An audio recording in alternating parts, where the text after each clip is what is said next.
Good morning, students. Myself Rakhi Meti, Assistant Professor, Department of Chemistry, JDB Girls College, Kota.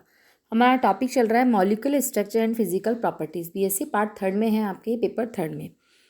उससे मैंने आपको last जो class थी उसके अंदर बताया था टाइप्स ऑफ पोलराइजेशन के बारे में। जो पोलराइजेशन थे वो 3 टाइप्स के थे आपके, इलेक्ट्रॉनिक पोलराइजेशन, एटॉमिक पोलराइजेशन और ओरिएंटेशन पोलराइजेशन। अब इसमें हम डिटेल में ओरिएंटेशन पोलराइजेशन के बारे में स्टडी करेंगे। तो इसके स्टडी करें इसे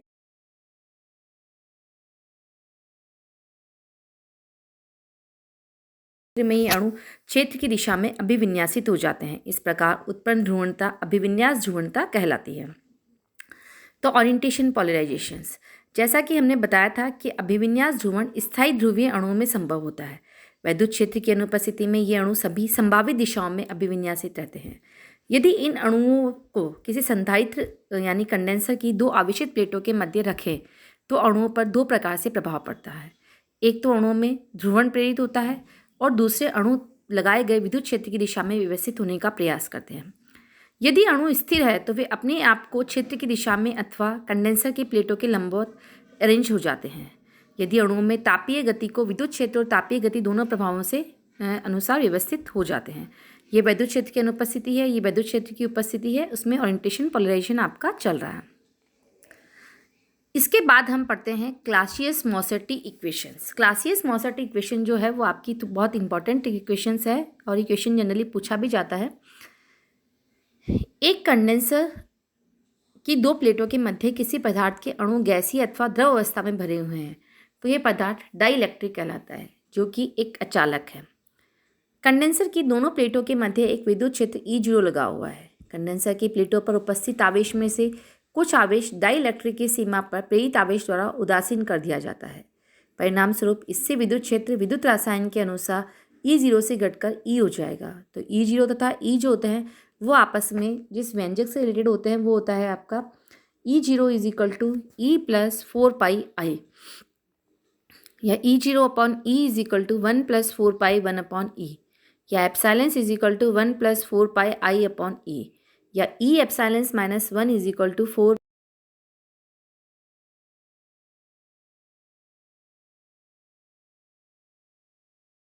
आपेक्षिक विद्युतशीलता कहलाती है।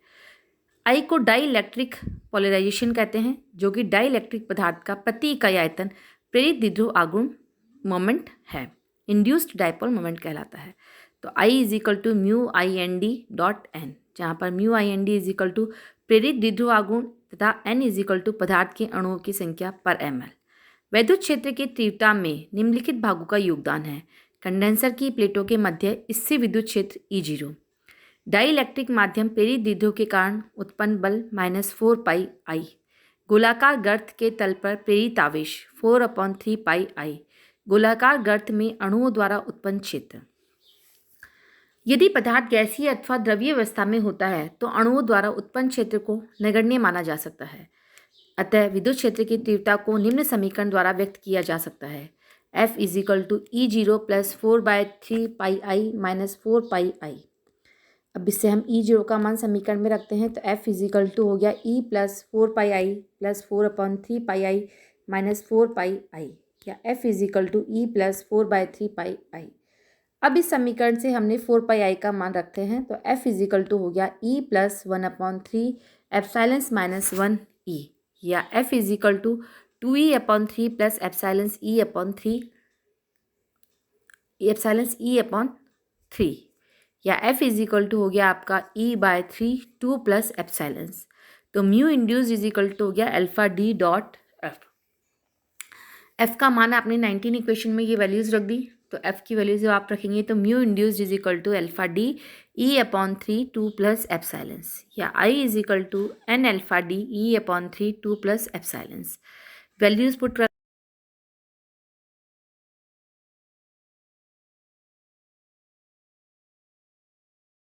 Epsilon plus 2 is equal to 4/3πN alpha D.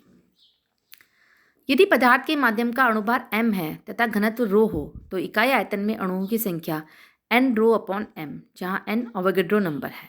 तो epsilon minus 1 upon epsilon plus 2 is equal to 4/3π n rho upon m alpha D या epsilon minus 1 upon epsilon plus 2 dot M upon rho is equal to 4/3 n alpha D.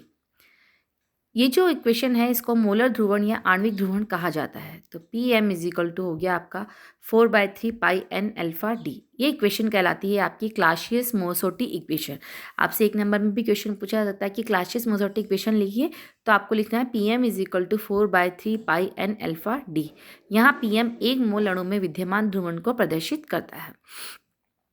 तो P M is equal to epsilon -1 upon epsilon -2 upon M upon rho, या epsilon -1 upon epsilon +2 V M is equal to 4/3 πn alpha D, जहाँ V M आणविक आयतन है, V M is equal to M upon रो। चूँकि alpha D का मान किसी अणु का लाक्षणिक गुण होता है, अतः ये स्थिरांक होगा। पाई एन आदि भी स्थिरांक है, पी एम का मान भी स्थिरांक ही होगा। अर्थात पी एम का मान ताप पर निर्भर नहीं करता है, यह पदार्थ की प्रकृति पर निर्भर करता है।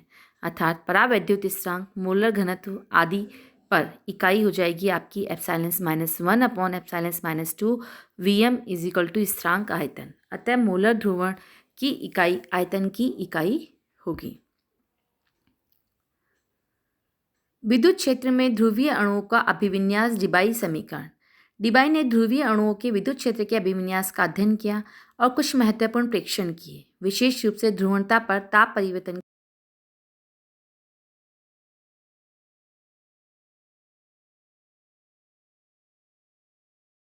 तापीय गति के कारण सभी संभावित दिशाओं में अभिविन्यासित रहते हैं और उनका शुद्ध द्विध्रुव आघूर्ण नहीं होता है।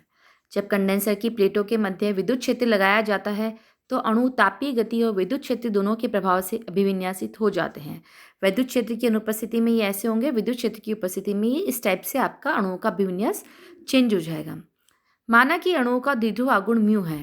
डिबाई ने इस द्विध्रुव आघूर्ण की विद्युत क्षेत्र की दिशा में औसत घटक की गणना ताप के संदर्भ में की। विद्युत क्षेत्र की अनुपस्थिति में अणुओं के सभी अभिविन्यासों की प्राथमिकता समान है, अतः एक ठोस कोण डी ओमेगा में ध्रुवीय अणुओं की संख्या ए डी ओमेगा होगी, जहाँ ए स्थिरांक है जो कि अणुओं की संख्या पर निर्भर करता है। यहाँ म्यू द्विध्रुव आघूर्ण का अणु इस प्रकार से अभिविन्यासित है कि उनका अक्ष विद्युत क्षेत्र एफ के साथ थीटा कोण बनाता है, जो अणुओं की स्थितिज ऊर्जा यू निम्न व्यंजक द्वारा दी जाती है। तो विद्युत क्षेत्र की दिशा में द्विध्रुव आघूर्ण mu is equal to minus mu F cos theta, या विद्युत क्षेत्र की दिशा में द्विध्रुव आघूर्ण होगा म्यू कॉस थीटा। तो बोल्ट्जमान डिस्ट्रीब्यूशन लॉ के अनुसार ठोस कोण डी ओमेगा में अभिविन्यासित कणों की संख्या कितनी हुई, डी एन हुई। तो D N is equal to A E की power minus U upon K T dot D omega, या D N is equal to A dot E mu F cos theta upon K T D omega, जहाँ पर ए जो है वो pre exponential constant तथा के Boltzmann constant है। कुल अणुओं की संख्या की गणना का ठोस कोण डी ओमेगा की सीमाओं 0 से अब 2 पाई के मध्य अवकलन करके ज्ञात की जा सकती है। अतः कुल अणुओं की संख्या हो गई आपकी 0 to 2 pi A E mu F cos theta upon K T D omega. कुल औसत द्विध्रुव आघूर्ण 0 to 2 pi A E mu F cos theta upon K T dot mu cos theta D omega. अतः औसत द्विध्रुव आघूर्ण होगा mu induce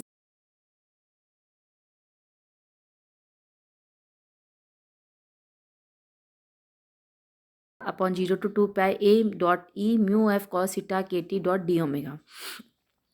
mu F upon K T is equal to X और cos theta is equal to T हो, तो D omega is equal to 2 pi sine theta D theta is equal to 2 pi D T का उपयोग करें। तो mu induce is equal to आपका ये वाला फैक्टर आएगा mu -1 to +1 T dot E की power T dot X D T upon -1 to +1 T dot X D T, या mu induced upon mu is equal to mu -1 to +1 integration किया, ये वाला factor है।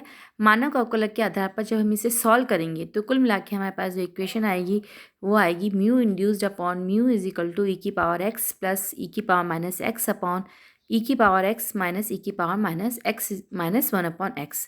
तो इज इक्वल टू या cot X minus 1 upon X, या is equal to L X, जहाँ पर एल एक्स जो होता है वो लैंगेविन फलन कहलाता है।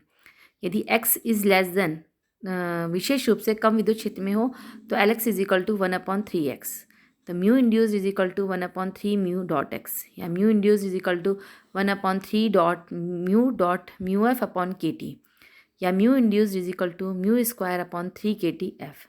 यदि अभिविन्यास ध्रुवणता का म्यू अल्फा म्यू हो तो alpha mu is equal to mu induced upon F is equal to mu square upon 3kT।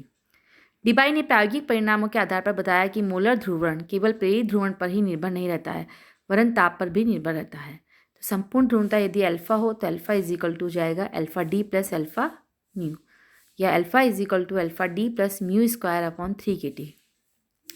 Clausius Mossotti समीकरण में हमने अल्फा म्यू को नहीं लिया था क्योंकि डाइइलेक्ट्रिक के अणु स्थायी द्विध्रुव नहीं थे। डिबाई ने अल्फा म्यू को भी लिया, अतः क्लासियस मोसोटी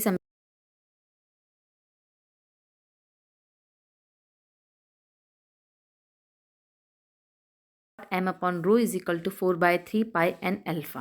तो P M is equal to हो गया epsilon minus 1 upon epsilon plus 2 m upon rho is equal to 4/3 pi N alpha D plus mu square upon 3kT, या P M is equal to epsilon minus 1 upon epsilon plus 2 V M is equal to 4/3 pi N alpha D plus mu square upon 3kT।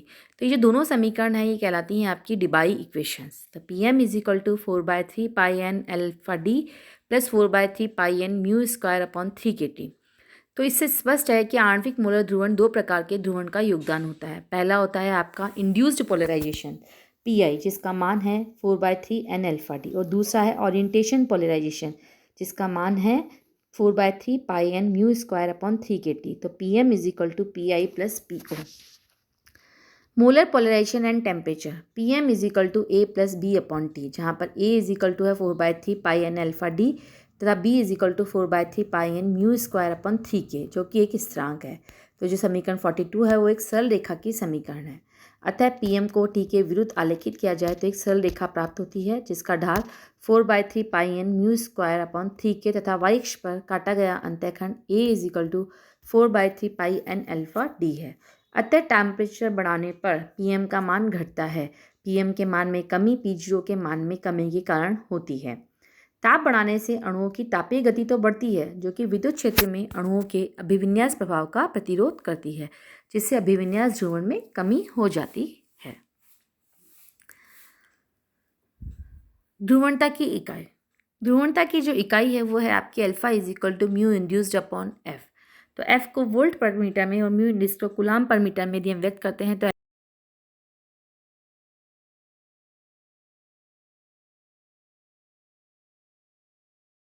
Alpha upon 4 pi epsilon 0 is equal to J inverse C square M square upon J inverse C square M minus 1, या alpha dash is equal to metre cube. तो इसकी इकाई होती है आपकी metre cube.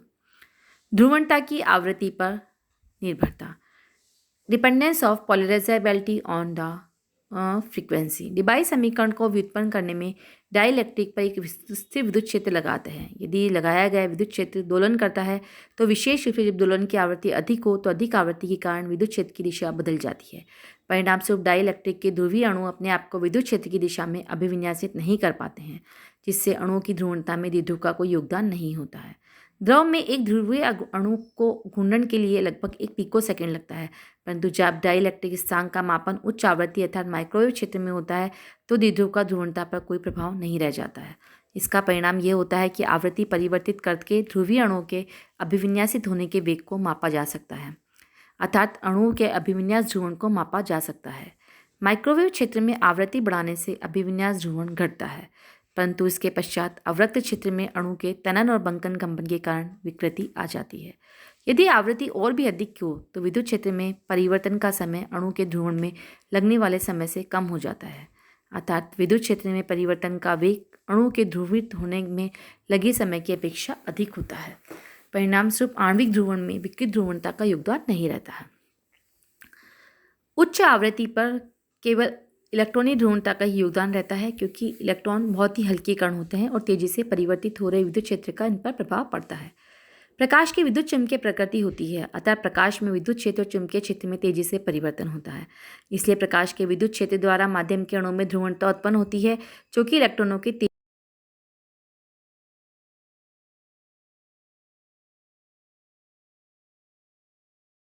प्रकाश आवृत्ति पर माध्यम के डाइइलेक्ट्रिक स्थिरांक और अपवर्तनांक में epsilon is equal to nr square का रिलेशन होता है। इसे हम मैक्सवेल संबंध बोलते हैं। यह संबंध तभी होगा जबकि एप्सिलॉन में अर्थात पीएम में स्थायी द्विध्रुव का कोई योगदान नहीं होता है। तो एप्सिलॉन का मान जब हम मैक्सवेल के अनुसार क्लासियस मोसोटी इक्वेशन में रखते हैं तो ये आता है, जहाँ पर rm जो है वो आपका मोलर अपवर्तनांक या मोलर अपवर्तकता होती है। तो ये समीकरण 44 है, इसको हम लॉरेंस इक्वेशन भी बोलते हैं। इस समीकरण की सहायता से अपवर्तनांक द्वारा अणु में प्रेरित ध्रुवणता अथवा द्विध्रुव आघूर्ण का मान ज्ञात किया जा सकता है। तो ये था आपका लॉरेंस इक्वेशन, आपने इस तरीके से निकाली। इसके बाद का जो नेक्स्ट है वो हम नेक्स्ट क्लास में कवर करेंगे।